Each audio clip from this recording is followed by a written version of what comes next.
essentially what happened with that 73-9, Warriors team. They had the greatest regular season record, and they lost in the NBA Finals.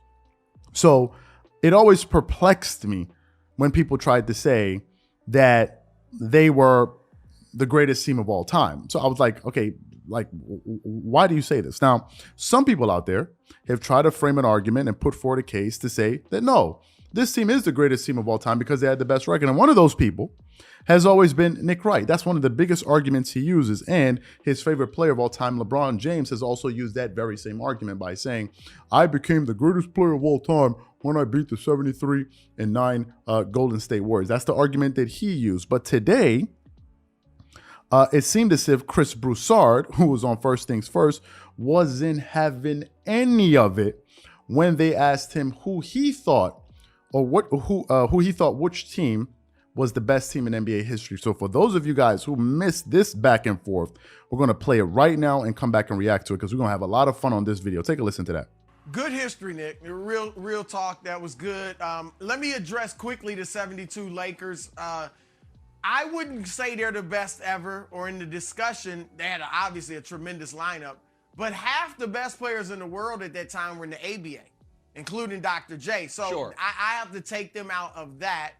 Then with the Sixers, I'm glad you mentioned him, because for a long time, I have thought that they were arguably the best team ever with Dr. J and Moses Malone. But I'm going to go, not surprisingly, with the Chicago Bulls of 1996, Michael Jordan and the Bulls. God. And I'm going to try to look at this objectively. I'm going to try to look at this objectively. All right, you know I'm the facts over feelings guy. And here's the facts. True. They had the best regular season ever, 72 wins. That year, they had the number one defense, the number one offense and the number one defense in the league. Let's compare them to the 2017 Warriors, who had the number one offense. Both of them, by the way, offensive ratings, 115. All right, so the Bulls, that's what everybody would think. Oh, the Warriors' advantage would be the offense, but the Bulls had the same offensive ratings. So that's a wash.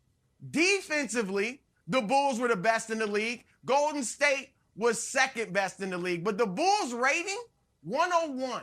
Golden State's 104.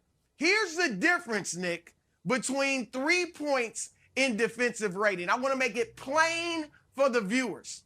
That's the difference between Toronto, Utah, and Philadelphia. 3 good defensive teams this year. And the Lakers this year.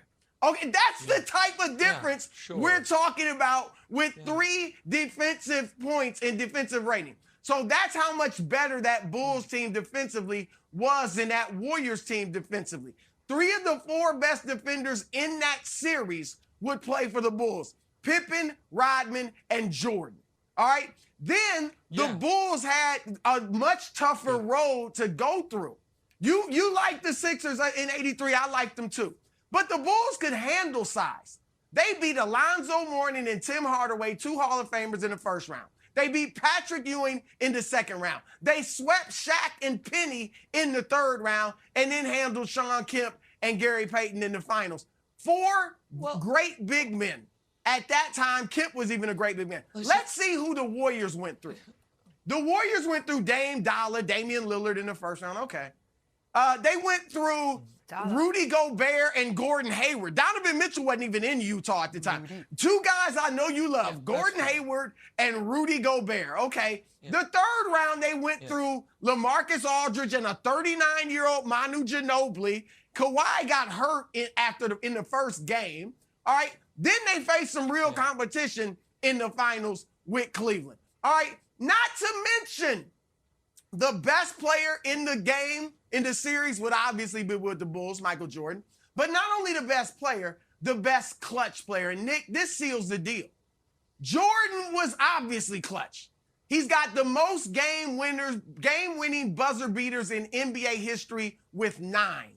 Guess how many Kevin Durant, Steph Curry, and Klay Thompson have combined? 4. Durant's got 3 of them, and he hasn't hit one since 2012. Now, let me finish. Durant's got 3 of them, hadn't hit one since 2012. Okay? Steph has never hit one in the playoffs. 0 for 9. I would think these games might be close. And if they're close, I'm going with the guy that's more clutch than the rest of the whole team. Oh, and finally, while I was about the clutch thing, I'm going with the fact. Can I finish? I'm going with the facts. Yeah. All right. The Warriors, the Bulls never went 7 games with anybody. The Warriors, that entire team, every one of them has the experience of blowing a 3-1 lead. Durant in Oklahoma City blows a 3-1 lead to the Warriors in the conference finals, and then those same Warriors blow it to the Cavs. So objectively, I just stated a bunch of facts, not feelings, not suppositions, not opinions. Those are all. What I want you guys to take notice of was how Nick Wright was reacting towards the end of Chris Broussard's monologue. It got so bad that at certain points he started interrupting him. And then Chris Broussard finally said, "Let me talk. Let me speak, for God's sakes."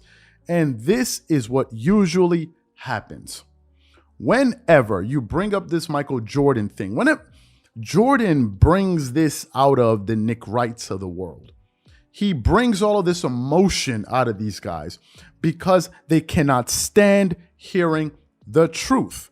It seemed as if, as the more Chris Broussard was talking, he was the more he was growing tired of actually hearing the truth, to the point where Nick Wright, he said, "Chris, these are not my feelings. I'm giving you the facts of the matter."